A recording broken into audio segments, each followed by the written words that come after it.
Hello friends, this is Anto. And in the video, we will see எப்படி SQL Server வந்து எப்படி ஒரு டேட்டாபேஸை backup எடுக்கலாம் அப்படின்றத பார்க்க போகிறோம். ஸோ நம்ம மேனேஜ்மெண்ட் ஸ்டுடியோவில் இருக்கனால இது வந்து ரொம்ப சிம்பிள். ஸோ நான் ஆல்ரெடி வந்து என்னோட இன்ஸ்டன்ஸை கனெக்ட் பண்ணி வச்சுருக்கேன் அண்ட் என்னோட டேட்டாபேஸை நான் எக்ஸ்பேண்ட் பண்ணுறேன். ஸோ பார்த்தீங்கன்னா ஆல்ரெடி என்னோட டேட்டாபேஸ் எல்லாமே இருக்குது. ஸோ இப்போ நான் பேக்கப் எடுக்க போகிற டேட்டாபேஸோட நேம் வந்து SMS. ஸோ நான் இதை எக்ஸ்பேண்ட் பண்ணுறேன். எக்ஸ்பேண்ட் பண்ணேன்னா எனக்கு வந்து பாருங்கள் 2 டேபிள் தான் இருக்குது. மேபி உங்களுடைய ப்ராடக்ட்ஸில் எக்கச்சக்க டேபிள்ஸ் அண்ட் எக்கச்சக்க ஸ்டோர் ப்ரொசீஜர்ஸ் அண்ட் வியூஸ் இருக்கலாம், ரைட்? ஸோ சிம்பிளாக இப்போ நம்ம இதை எப்படி பேக்கப் எடுக்கலாம் அப்படின்றத பார்க்கலாம். ஸோ ரைட் கிளிக் பண்ணுங்கள், டாஸ்க் அப்படின்னு ஒரு ஆப்ஷன் வரும். அந்த டாஸ்கில் வந்து பார்த்தீங்கன்னா பேக்கப் அப்படின்னு ஒரு ஆப்ஷன் இருக்கும். அதுக்கு கீழே பார்த்தீங்கன்னா ரீஸ்டோர்ன்ற ஒரு ஆப்ஷன் இருக்கும். ஸோ ஃபஸ்ட்டு நம்ம பேக்கப் எப்படி எடுக்கிறதுன்றதை பார்த்துடலாம். அதுக்கப்புறம் எப்படி ரீஸ்டோர் பண்ணலாம் அப்படின்றத பார்க்கலாம். ஜஸ்ட் பேக்கப் அப்படின்றத கிளிக் பண்ணுங்கள். ஸோ கிளிக் பண்ணோன்னா உங்களுக்கு இந்த மாதிரியான ஒரு விண்டோ ஓப்பன் ஆகும். நீங்கள் நல்லா கவனிச்சிங்க அப்படின்னா நீங்கள் SQLல இந்த டேட்டாபேஸை பேக்கப் எடுக்கிறீங்களே, அந்த பேக்கப்போடைய எக்ஸ்டென்ஷன் வந்து பார்த்தீங்கன்னா .bak அப்படின்னு இருக்கும் ஸ்மாலில்.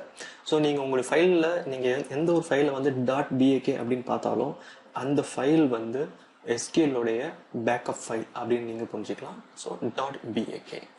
ஸோ டிஃபால்ட்டாகவே வந்து பார்த்தீங்கன்னா உங்களுக்கு C டிரைவில் அதுவே எடுத்துகிட்டு போகும். அந்த டேட்டாபேஸ் நேம் .bak அப்படின்ற ஃபார்மேட்டில் அது வந்து சேவ் பண்ண ட்ரை பண்ணும். தேவைன்னா நீங்கள் வந்து ரிமூவ் பண்ணிக்கலாம். ரிமூவ் பண்ணிவிட்டு கஸ்டம் பிளேஸை நீங்கள் ஆட் பண்ணிக்கலாம். ஸோ நான் வந்து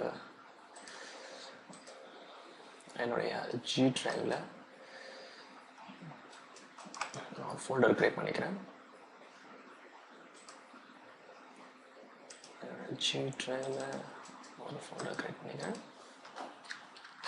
GB. ஓகே, அண்ட் கேன்சல் பண்ணிட்டு திரும்பி வரும். என்னுடைய G டிரைவில் DB அப்படின்னு ஒரு ஃபோல்டர் இருக்குது. அந்த ஃபோல்டரில் தான் நான் வந்து சேவ் பண்ண போகிறேன் என்னுடைய இந்த பேக்கப் ஃபைல். ஸோ இதுக்கு நேம் வந்து நான் கஸ்டம் நேமும் கொடுத்துக்கலாம்.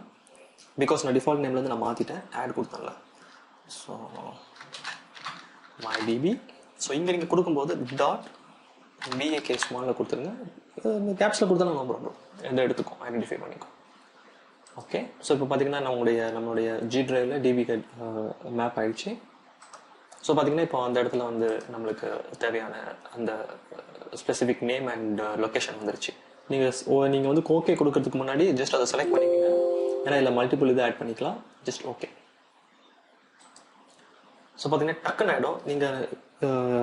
நீங்கள் 2008 ஒரு பெரிய டேட்டாபேஸை பேக்கப் எடுக்கிறதுக்கும் நீங்கள் 2019 மேனேஜ்மெண்ட் ஸ்டுடியோவில் 2019 வெர்ஷனில் நீங்கள் வந்து ஒரு டேட்டாபேஸை பேக்கப் எடுக்கிறதும் ரொம்ப டிஃப்ரென்ஸ் இருக்குது. 2008 வந்து பார்த்தீங்கன்னா வெர்ஷன் 2008 SQL 2008 ரொம்ப டைம் எடுக்கும் ஒரு பேக்கப் ஆகணும்னா, ஒரு பெரிய டேட்டாபேஸ் பேக்கப் ஆகணும்னா. பட் அதுவே 2019 எடுத்தீங்க அப்படின்னா கிட்டத்தட்ட 80% டைமை நீங்கள் கன்சியூம் பண்ணலாம். ஃபார் எக்ஸாம்பிள், நீங்கள் வந்து 2008 நீங்கள் ஒரு பேக்கப் எடுக்கும்போது 100 minutes ஆகுதுன்னு வச்சுக்கோங்களேன் அந்த பேக்கப் ஆகி முடிகிறதுக்கு.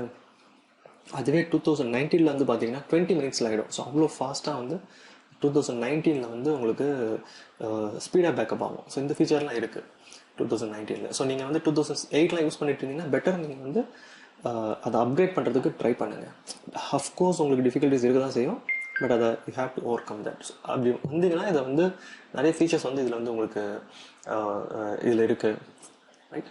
அண்ட் இப்போ நம்மளுக்கு பேக்கப் கம்ப்ளீட் ஆகிடுச்சு. I'm just clicking okay. So பார்த்தீங்கன்னா என்னுடைய அந்த DB ஃபோல்டரில் என்னுடைய MyDB.bak அப்படின்ற ஃபைல் வந்து வந்துடுச்சு. ஸோ நான் வந்து சக்ஸஸ்ஃபுல்லாக என்னுடைய இந்த SMS அப்படின்ற டேட்டாபேஸை நான் சக்ஸஸ்ஃபுல்லாக பேக்கப் எடுத்துட்டேன். லைக் பண்ணுங்கள், ஷேர் பண்ணுங்கள், கமெண்ட் பண்ணுங்கள். ஏதாவது டவுட் இருந்ததுன்னா என்னோட நெக்ஸ்ட் வீடியோவில் எப்படி வந்து இப்போ நம்ம பேக்கப் எடுத்துட்டோம். ஸோ இப்போ எப்படி நம்ம பேக்கப் எடுக்கிறது அப்படின்றத பார்த்துட்டோம். இதை எப்படி ரீஸ்டோர் பண்ணுறது அப்படின்றத என்னோட நெக்ஸ்ட் வீடியோவில் பார்க்கலாம்.